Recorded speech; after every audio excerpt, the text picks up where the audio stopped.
से हिरण्याक्ष और हिरण्यकश्यप, इन दो पुत्रों का प्रकट भाव हुआ था।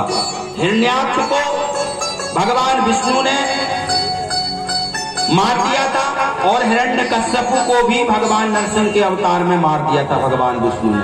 तब से दिति के मन में बड़ी खलबली थी भगवान विष्णु से बदला लेने के लिए।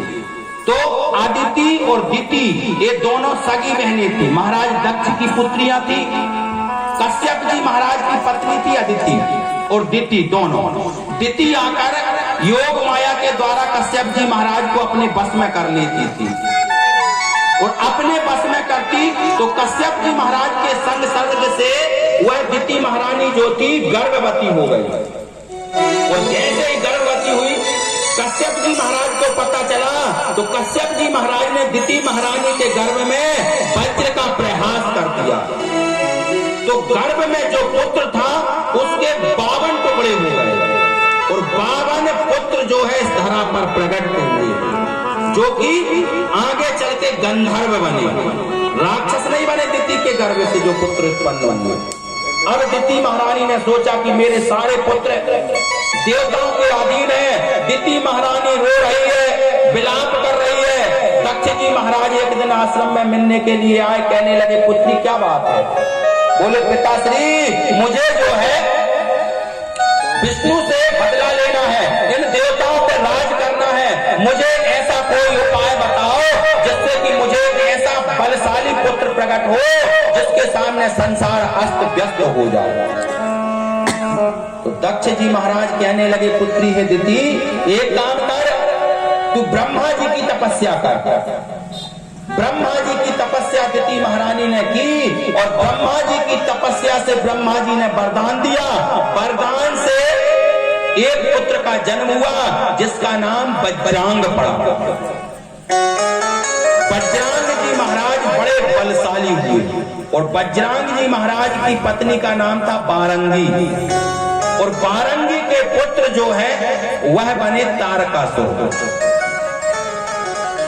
बारंगी ने भी बड़ी आराधना की। जब तारकासुर पैदा हुए तो तारकासुर ने देखा कि मेरे आजा दादा परजादा 7 पीढ़ियों को भगवान विष्णु ही मारते चले आ रहे हैं। तो तारकासुर ने विचार किया क्या करें।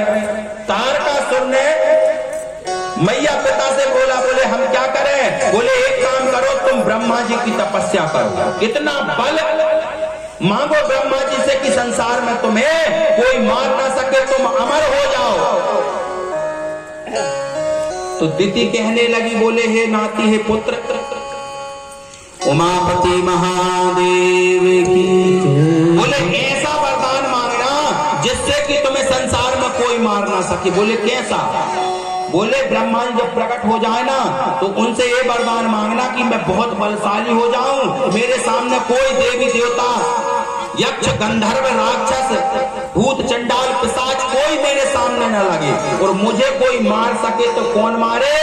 भगवान भोलेनाथ का पुत्र, क्योंकि भगवान भोलेनाथ तो कभी शादी करेंगे नहीं।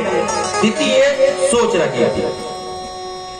तो तारकासुर ने भगवान ब्रह्मा जी महाराज की विशाल तपस्या की और विशाल तपस्या करने के बाद ब्रह्मा जी को प्रकट कर दिया और ब्रह्मा जी जैसे ही प्रकट हुए अनेक वरदान तारकासुर ने मांगे और आखिरी में वरदान मांगा कि मेरी अगर मृत्यु हो तो वह केवल शिव पुत्र के हाथ ही मेरी मृत्यु हो। ब्रह्मा जी ने वरदान दे दिया। अब तारकासुर अपने आप को अमर समझने लगा। सबसे पहले इंद्र लोक गया, इंद्र में लोक में जाकर उसने हाहाकार मचाया। इंद्र आसन जो है स्वयं का बना लिया, इंद्र लोक जीत लिया, स्वर्ग लोक जीत लिया।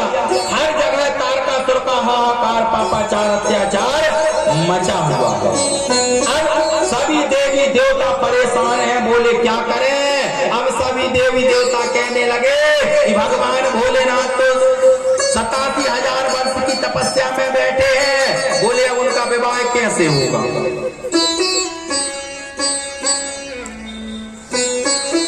भगवान भोलेनाथ के जैसे ही नेत्र खुले 87,000 वर्ष बाद, जैसे ही नेत्र खुले मैया सती चरणों की सेवा करने लगी। और जैसे ही चरणों की सेवा करते कुछ दिन और बीते तो मैया सती के यहाँ पिता के यहाँ पर एक यज्ञ हुआ। उस यज्ञ में मैया सती को नहीं बुलाया, भोलेनाथ को निमंत्रण नहीं दिया, क्योंकि दक्ष जी महाराज की पुत्री थी सती। जब भगवान भोलेनाथ को नहीं बुलाया, मैया सती अड़ी करके मायके गई तो बहनों ने परिहास उड़ाया। तो मैया सती ने क्या किया, यज्ञ में कूद कर अपने प्राण त्याग दिए। और जैसे यज्ञ में कूद के प्राण त्यागे, भगवान भोलेनाथ तक खबर पहुंची कि मैया सती तो यज्ञ में कूद के मर गई। उन्होंने प्राणों का त्याग कर दिया।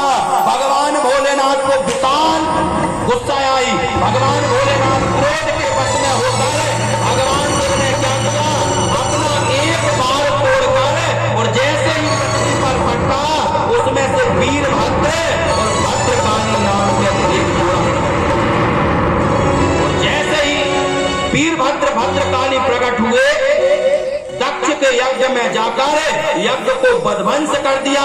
दक्ष जी महाराज का सिर धड़ से अलग कर दिया, आगे चल के बकरे का सिर लगाया है। भगवान भोलेनाथ सती में इतने खोए थे, इतना प्रेम करते थे सती का, बहुत ज्यादा। भगवान भोलेनाथ स्वयं गए और यज्ञ कुंड से सती के उस शरीर को निकालकर कंधे पर टांग कर और अपने हृदय से उसे जले हुए शरीर को लगाए हुए कई हजार वर्ष बीत गए। भगवान भोलेनाथ उस मैया सती के मरे हुए शरीर को अपने हृदय से लगाए। जब देवताओं ने देखा कि भगवान भोलेनाथ का क्या पागलपन है, भगवान भोलेनाथ कैसे खोए हुए अपनी पत्नी के वियोग में, देवता कहने लगे कुछ ना कुछ करना पड़ेगा। तो सभी देवता कहते हैं आप ही बताओ भगवान विष्णु। भगवान विष्णु ने सुदर्शन चक्र से मैया सती का एक एक अंग काट काट के अलग किया। इस पृथ्वी पर 52 जगह जो है मैया सती का अंग पाया, जो आज 52 सिद्ध पीठ बन चुकी है। इनका वर्णन कल की कथा में आएगा।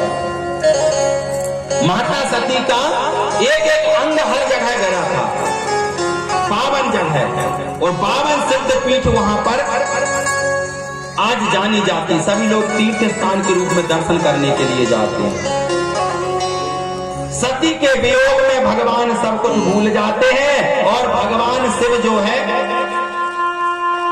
जाके अपनी तपस्या में लीन हो जाते हैं। अब यहाँ पर सभी देवी देवता कहते हैं, बोले हे ब्रह्मा जी, हे विष्णु जी, तारकासुर तो हाहाकार कर रहा है। बोले क्या करें? बोले शिव तो अब तपस्या में लीन है, जागने वाले हैं नहीं है शिव। जब तक जगेंगे नहीं तो विवाह कैसे होगा?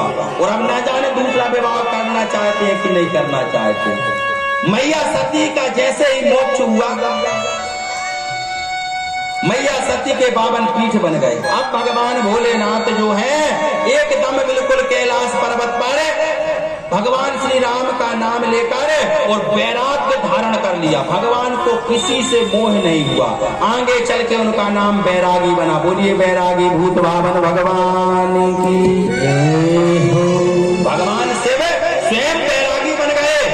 संसार में सब कुछ प्यारे प्रभु ने त्याग दिया, और जैसे ही प्यारे प्रभु ने त्यागा, अब यहाँ पर भगवान ब्रह्मा इत्यादि सभी परेशान हैं कि भगवान की समाधि नहीं खुलेगी तो विवाह होगा कैसे।